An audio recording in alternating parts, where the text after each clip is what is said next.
ஜெய் குரு தத் ஜெய் குரு பரசுராம். இன்றைக்கி நாம் சயன திருக்கோலத்தில் இருக்கிற பெருமாள் கோயில்களை பற்றி நம்ம பார்க்க போகிறோம். பொதுவாக நம்ம நிறைய பெருமாள் கோயிலுக்கு போயிருப்போம். நீங்கள் திருப்பதிக்கு போனீங்கன்னா அங்கே பெருமாள் நின்ற கோலத்தில் நம்ம தரிசனம் பண்ணியிருப்போம். ஸ்ரீரங்கத்துக்கு போனீங்கன்னா பெருமாள் சயன கோணத்தில் தரிசனம் பண்ணியிருப்போம். மதுரையில் கூடல் அழகர் பெருமாள் கோயிலுக்கு போனீங்கன்னா அமர்ந்த நிலையில் இருக்கிற பெருமாளை தரிசனம் பண்ணியிருப்போம். இப்போ இதை பற்றி நம்ம என்ன புரிஞ்சுக்கிடணும் அப்படிங்கிறதான் இந்த பதிவில் நம்ம பார்க்க போகிறோம். இப்போ பார்த்தீங்கன்னா ஆடி மாதத்தில் வளர்பிற ஏகாதேசி ஆஷாட ஏகாதேசின்னு சொல்லுவாங்க. இந்த ஆடி மாதம் ஆஷாட ஏகாதேசியிலிருந்து பெருமாள் சயன திருக்கோலத்துக்கு போகிறோம். அப்போ ஒரு பெரிய பாம்பு படுக்கையில் பகவான் படுத்திருந்து ஆகாயத்தை நோக்குன்னு ஒரு தன்மையில் இருப்பாங்க. ஆடி மாதம் வளர்பிற ஏகாதசியில் போகக்கூடிய அந்த பெருமாள் சயன திருக்கோலங்கிறது மார்கழி மாதம் வரக்கூடிய வைகுண்ட ஏகாதசி அன்னைக்கு எழுந்தரிக்கிற நிகழ்ச்சி நடக்கும். அதை நம்ம சிறப்பாக கொண்டாடுறோம். அப்போ இந்த ஆடி மாதம் ஏகாதசிக்கு பெருமாள் சயன திருக்கோலத்தில் போகிறாரு அப்படின்னா என்ன அர்த்தம்னா, பெருமாளோட பயணம் பிரம்மத்தை நோக்கி இருக்குது. அப்போ சயன கோலத்தில் இருந்து அவர் தியானத்தில் பிரம்மத்தோட தொடர்பு வைக்கக்கூடிய காலம்தான் ஆடி மாதம் வளர்பிற ஏகாதசியிலிருந்து மார்கழி மாதம் வைகுண்ட ஏகாதசி வரைக்கும் உள்ள காலகட்டம். இந்த காலகட்டத்தில் நம்ம என்ன புரிஞ்சுக்கிடணும்னு கேட்டிங்கன்னா, பொதுவாக நீங்கள் பார்த்தீங்கன்னா ஆடி மாதத்தில் நம்ம விதை விதைப்போம்.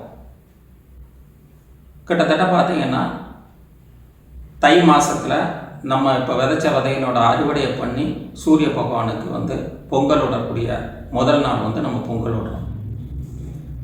நம்ம ஏற்கனவே தேவர்களுக்கு ஒரு நாளுங்கிறது நமக்கு ஒரு வருடங்கிற ஒரு கணக்கில் உங்களுக்கு சொல்லியிருக்கோம். அப்போ ஆடி மாதங்கிறது சாயந்தரம் 6 மணிக்கு ஆரம்பிக்கக்கூடிய மாதம். அப்போ இரவு நேரத்தில் பெருமாள் சயன திருக்கோலத்தில் போகிறோம். இதை சயன தியானம்னு நம்ம சொல்லுவோம். இதை நம்ம எப்படி புரிஞ்சுக்கிறது அப்படின்னு பார்த்தீங்கன்னா, அவர் படுத்திருக்கிறது பார்த்தீங்கன்னா ஒரு பாம்பு படுக்கை. அந்த பாம்பு படுக்கையில் படுக்கணுங்கிறது சாதாரண விஷயம் இல்லை. அது பாம்பு ஒவ்வொரு அடுக்குகளாக இருக்கும். ஒவ்வொன்றும் தனித்தனியாக நெளிஞ்சிக்கிட்டே இருக்கும், மூவ் ஆகிக்கிட்டே இருக்கும். அந்த பாம்பு படுக்கையில் ஒருத்தர் படுக்கணுங்கிறது படுக்க முடியாது, ரொம்ப கஷ்டம். அந்த பாம்பு படுக்கை எங்கே இருக்குன்னா திருப்பார்கடலில் இருக்கு. திருப்பார்கடலில் பார்த்தீங்கன்னா அலை மேலேயும் கீழேயும் மூவ் ஆகிக்கிட்டே இருக்கும். அந்த மூவ் ஆகிற அலையில் பாம்பு படுக்கையை போட்டு படுக்கணுங்கிறது பாம்பு படுக்கை பாம்பு தரையில் இருக்கும்போதே நெளிஞ்சிட்டு இருக்கும். இதில் தண்ணிக்குள்ளே இருந்ததுன்னா எப்படி இருக்கும்? அது பாம்பு அந்த தண்ணியில் மிதந்துட்டு அதுக்கு மேலே பெருமாள் படுத்திருக்காங்க. அப்போ அந்த பாம்பு படுக்கையில் பெருமாள் படுத்திருக்கிறாருன்னா, சயன தியானத்தில் அவர் இருக்காருன்னா, திருப்பார்கடல் மேலே கீழே அசைஞ்சிக்கிட்டே இருக்கு. படுத்திருக்கிற பாம்பு வளைஞ்சி நெளிஞ்சிக்கிட்டே இருக்கும். ஆனால் இவர் தியானத்தில் அசையாமல் இருப்பாங்க. பெருமாள் அசையாமல் இருக்கார். அவர் என்ன சொல்கிறாருன்னா, இந்த பாம்பு படுக்கைங்கிறது நம்மளோட ஊர்வன கர்மாவை சொல்லக்கூடிய ஒரு அமைப்பு. அப்போ என்னை சுற்றி இருக்கக்கூடிய அலைகள் அசைஞ்சிக்கிட்டு இருந்தாலும், நான் படுத்திருக்கிற பாம்பு படுக்கை நெளிஞ்சிக்கிட்டு இருந்தாலும், நான் அசையாமல் பிரம்மத்தை நோக்கின பயணத்தில் இருக்கேன் அப்படின்னு நமக்கு உணர்த்துறதுக்கு தான் அந்த சயன திருக்கோலங்கிறது. அப்போ நம்ம பெருமாளை பார்ப்போம். ஸ்ரீரங்கம்னா அது ஒரு சுக்கிரஸ்தலம், அங்கே போனால் எல்லாமே கிடைக்கும் அப்படின்னு நம்ம நினைக்கிறோம். அப்போ பெருமாள் என்ன சொல்கிறாருன்னா, அசையா நிலையில் அசையும் பொருள் வசப்படும்னு சொல்கிறோம். நம்ம ஒரு வாட்டர் பெட்டில் படுத்தா கூட படுத்து தூங்க முடியாது, அது அசைஞ்சிக்கிட்டே இருக்கும். அப்போ அவர் வந்து கடலால் அசைஞ்சாலும் பாம்பு நெளிஞ்சிட்டே இருந்தாலும் தான் அசையாமல் இருக்கிறேன் அப்படிங்கிற ஒரு உண்மையை வந்து நமக்கு வெளிப்படுத்துகிறாங்க. அப்போ நீங்களும் வந்து ஆடி மாதத்துலேருந்து மார்கழி மாதம் வரைக்கும் ஒரு இடத்துல அமைதியாக உட்காந்து கண்ணை மூடி பூர்வ மையத்தை நோக்கி ஒரு தியானம் பண்ணி அசையாமல் இருந்தீங்கன்னா இந்த பிரபஞ்சத்தில் இருக்கக்கூடிய அசையும் பொருட்கள் எல்லாமே உங்கள் வசப்படும். நீங்கள் பார்த்தீங்கன்னா பகல் நேரத்தில் நீங்கள் ஒரு மலையை பார்த்தீங்கன்னு வைங்களேன், அந்த வெளியே இருக்கிற அந்த வெளிச்சத்தில் மலை வந்து ரொம்ப தூரத்தில் இருக்கிற மலைக்கு தெரியும். அதே மலையை இரவு நேரத்தில் நீங்கள் பார்த்தீங்கன்னா உங்களுக்கு கொஞ்சம் நெருக்கமாக இருக்கிற மாதிரி இருக்கும். இரவு நேரத்தில் நீங்கள் வெளியில் போய் இருந்து எதை பார்த்தாலுமே உங்களுக்கு பக்கத்தில் இருக்க மாதிரி இருக்கும், பகல் நேரத்தில் தூரத்தில் இருக்கிற மாதிரி இருக்கும். அப்போ ஆடி மாதங்கிறது சாயந்தரம் 6 மணி. அப்போ ஆடி மாதத்துலேருந்து நீங்கள் தியானம் பண்ண ஆரம்பிச்சிங்கன்னா, இல்லை இறை வழிபாடில் வந்து உங்களை ஈடுபடுத்திக்கிட்டீங்கன்னா, இந்த 6 மாத காலம் கழித்து 6 மாத காலத்தில் நீங்கள் பண்ணக்கூடிய தியானத்துக்கோ இறை வழிபாட்டுக்கோ ஒரு நல்ல ஒரு அறுவடை கிடைக்கிறது வந்து தை மாதத்துலேருந்து கிடைக்கும்.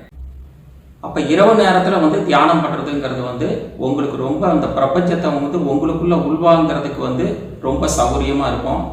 நீங்கள் பிரம்மத்தை அடையிறதுக்குள்ள வாய்ப்பு உங்களுக்கு அதிகமாக இருக்குங்கிறதுனால பகவான் வந்து ஆடி மாதம் ஏகாதசியில் சயன தியானத்துக்கு போய் வைகுண்ட ஏகாதசியில் வந்து எழுத்தரித்து எல்லாத்துக்கும் அருள் பாதிக்கிறாங்க. அப்போ உத்தராயண காலகட்டத்தில் வந்து எல்லாத்துக்கும் வந்து அறுவடையில் வந்து செழிப்பான ஒரு காலகட்டமாக இருக்குது. தட்சிணாயன காலகட்டத்தில் நீங்கள் விதை நடக்கூடிய காலகட்டமாக இருக்கும். இதை வந்து சயன தியானத்தில் நீங்களும் வந்து படுத்திருக்கும் போது உட்காந்து எனக்கு டைமே இல்லை, தியானம் பண்ணுறதுக்கு டைமே இல்லைனாலும் பிரச்சனை கிடையாது. நீங்கள் படுத்து நைட்டு படுக்கும்போது கூட உங்கள் பூர்வ மையத்தை கவனத்தை வச்சு கண்ணை மூடி உங்கள் கவனத்தை பூர்வ மையத்திலேயே நீங்கள் வச்சுக்கிட்டே இருந்து நீங்கள் அப்படி தியானத்தில் இருந்தீங்கன்னா உங்களுக்கு இந்த 6 மாத காலங்கள் வந்து இறைநிலை கூட ஒரு தொடர்பு வைக்கிறதுக்கு ஒரு நல்ல வாய்ப்பாக இருக்கும். பொதுவாக வந்து பார்த்தீங்கன்னா திருநெல்வேலி ஏரியாலெல்லாம் வந்து கார்த்திகை மாதத்தில் வந்து பெருமாள் கோயில் சுற்றுவாங்க. நம்ம வந்து தேவர்களுக்கு உரிய நேரத்தில் வந்து கார்த்திகை மாதங்கிறது இரவு வந்து 2 மணிலேருந்து 4 மணி வரைக்கும் வருது.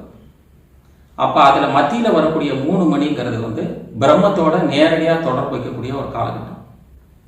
அப்போ பெருமாள் வந்து சயனத்தில் இருக்கும்போது நம்ம வந்து பெருமாள் கோயிலை சுற்றினோம்னா நமக்கு வந்து அவர் வந்து பிரம்மத்தை நோக்கின ஒரு பயணத்தில் இருக்கும்போது நம்மளும் அதனோட தொடர்பில் இருக்கிறதுக்கு ஒரு வாய்ப்பாக இருக்குங்கிற காரணம் வச்சு தான் இவங்க வந்து கார்த்திகை மாதத்தில் வந்து எல்லாரும் வந்து ஒரு 1008 சுற்று சுற்றுவாங்க. அந்த 1008 சுற்றுங்கிறத இப்போ ஆரம்பிச்சிருக்கிற இந்த ஆடி மாதம் ஏகாதசி வளர்ப்புற ஏகாதசியிலேருந்து நீங்கள் கார்த்திகை மாதத்துக்குள்ளே உங்களுக்கு ஏதாவது ஒரு மனசில் வந்து ஏதாவது ஒரு எண்ணங்கள் இருந்ததுன்னா அதை மனசில் நினச்சிட்டு நீங்கள் வந்து ஆடி ஆவணி புரட்டாசி ஐப்பசி கார்த்திகை இந்த 5 மாதத்தில் வந்து பெருமாள் கோயிலில் வந்து 1008 சுற்று வளம் வந்தீங்கன்னா நீங்கள் என்ன காரியத்தை நினச்சி நீங்கள் வந்து கோயிலை சுற்றுறீங்களோ அந்த காரியம் உங்களுக்கு நிறைவேறும். எப்பயுமே நீங்கள் ஒரு கோயிலில் போய் என்ன வேண்டுதல் வச்சாலும் எல்லாமே வந்து பிரபஞ்சத்தில் போய் பிரம்மத்துக்கு போய் சிக்னலாக போய் தான் உங்களுக்கு அதனோட பலன் வந்து திரும்ப வரும். அப்போ பகவானே இப்போ பிரம்மத்தை நோக்கி பயணத்தில் இருக்கிறதுனால நீங்கள் இந்த வாய்ப்பை பயன்படுத்தி நீங்கள் இதை முழுமையாக அனுபவிக்கிறதுக்கு ஒரு வாய்ப்பாக இருக்கும்.